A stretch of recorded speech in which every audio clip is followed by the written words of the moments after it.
Labadiena. Savaitės pradžia akcijų rinkose brėžia niūrias tendencijas. Azijos rinkos krito po paskelbimo, kad vienai stipriausių valstybių Japonijai iškilo recesijos grėsmė. Panašu, kad Europos rinkos šiandien reagavo į penktadienį skelbtas prastas makroekonomikos žinias. Daugelis indeksų krito virš 2%.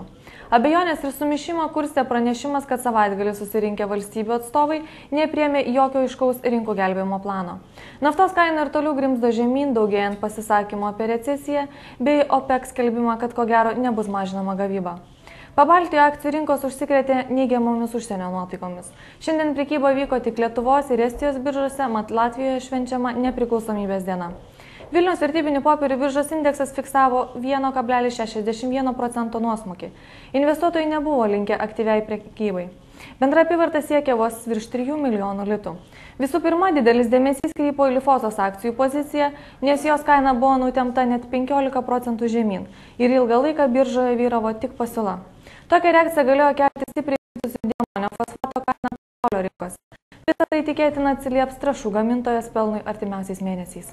Indeksui neleido daugiau kristi rytų skirstomųjų tinklų akcijos kilusios 4,9%. Nuo didžiausia apyvarta vėlgi priklauso Ūkio banko akcijoms dardėjusiems iki 61 cento ribos. Vertinant mėnesio laikotarpį šios akcijos prarado beveik 53% vertės.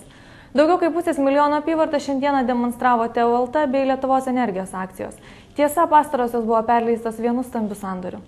Talino vertybinių popierių biržos indeksas kristelėjo 0,49%. Rinkos dalyviai buvo labai pasyvūs, nes akcijų buvo perleista vos už 483 tūkstančius eurų. Didžiausias apyvartas šiandieną pademonstravo Silvana Fashion Group bei Olympic Entertainment Group akcijos. Pastarosios ir toliau buvo aktyviai išparduodamos, o jų kaina spaudžiama iki 0,68 eurų ribos. Šiandieną naujienų tiek, viso geriausio.